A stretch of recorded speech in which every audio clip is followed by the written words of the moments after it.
we're going to be talking about inquiry and how questions can really encourage and foster an amazing amount of creative thinking in your classroom.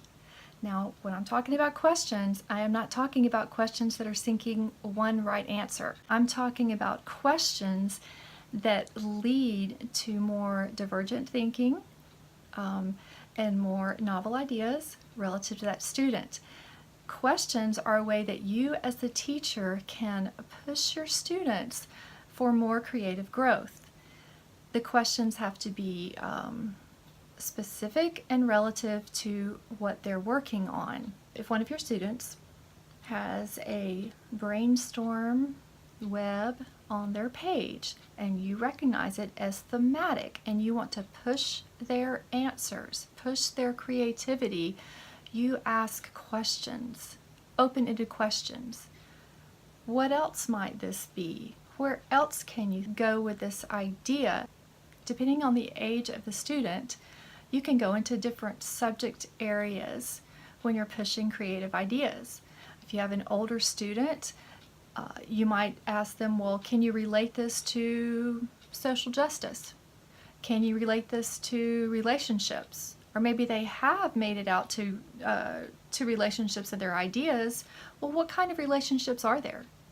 Well, I guess family. Great, yeah, family's one type of relationship. What other types of relationships? And then you can start to push them forward. You're not giving them the answer. You're making them think. And more than anything today, we need to raise up students that know how to think and think for themselves. Over time, and by that I mean through the semester, and more importantly through that year that you have that students. So you have, at the beginning, you're asking them questions, and again, this is more for older students, but then towards the end, you're asking them to ask, well, what questions can you ask yourself about this? And then over time, you keep reiterating that process, and they learn how to question their own ideas, which means that they can think independently of you, and that's what they need to do. They don't need a teacher to tell them the answer. You don't want to go up to them and say, well, do you want to do this or this? Do you want to do A or B, or have you thought about A or B? If A or B are concrete examples, then you're giving them an either or choice. They don't have to think about it. They just have to choose. So your questions cannot have an answer in them.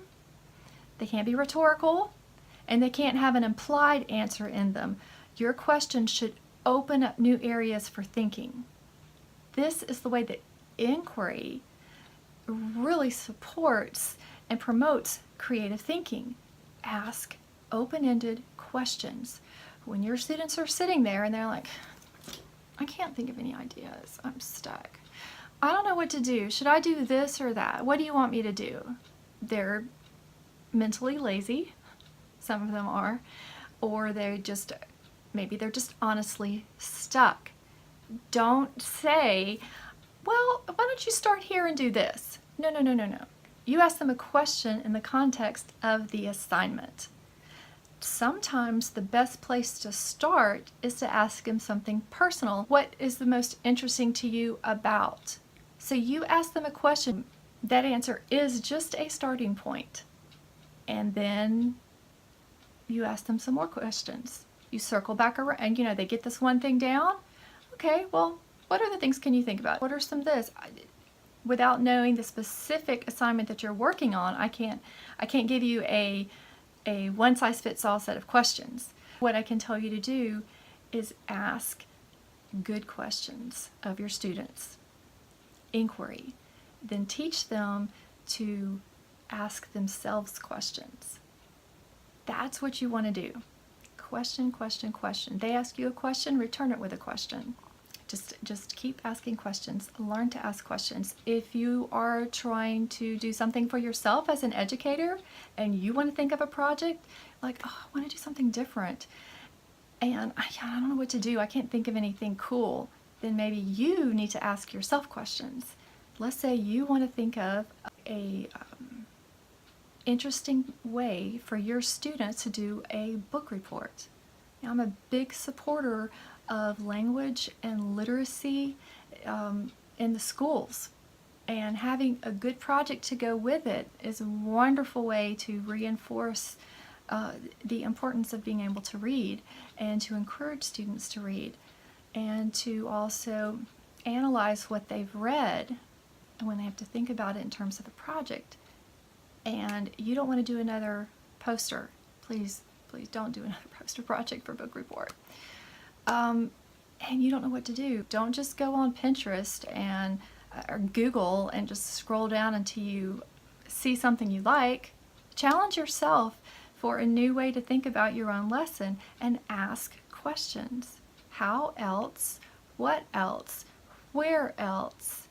Can I think about it in terms of maybe a specific subject or a specific thing that you want to bring in? For example, you might want to bring in elements of identity or current events, so that that lesson becomes richer because you're opening up the possibilities for interdisciplinary perspectives. So this is something that you can do too as an educator, and the more you practice it and the more you model it, the more your students will learn to repeat that themselves.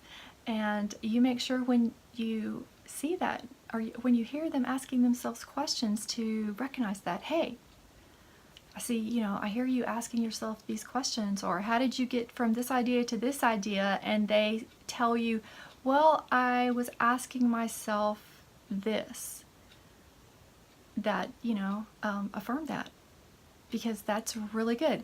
And I'm telling you this because this is something that I've experienced in my own classroom. This is something I've done with my own students, and I've taught at all grade levels. And when I have a group of students or a particular student, the type where they just, I don't know what to do. I don't know what to do.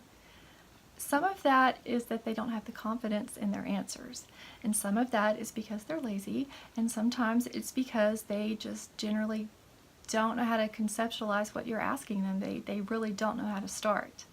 And what happens is when I ask them questions, sometimes they can be a little frustrated, or why can't, because they want an answer. But over the course of the semester, they might come back and say, I realize that now I'm doing this to myself. And you're like, good job. That's great, because that helps you be a more creative thinker. So to recap, establishing the practice of inquiry in your classroom in the context of encouraging and extending your students' ideas and your own. Remember to ask questions, and the questions should be open-ended. They should not be rhetorical or have implied answers. And you can relate them to certain themes or areas where you want to bring in a interdisciplinary perspective. So good luck. If you try this, I'd love to know how it works in your classroom. Do know that it does take practice for your students and for yourself. It is a habit of mind that you cultivate over time. But if you will take the time to do this in your classroom, you will have really good results, and your students will become more confident, and they will start going in directions that surprise you and thrill you as their teacher. Leave your comments below. Thank you, and I'll see you in the next video.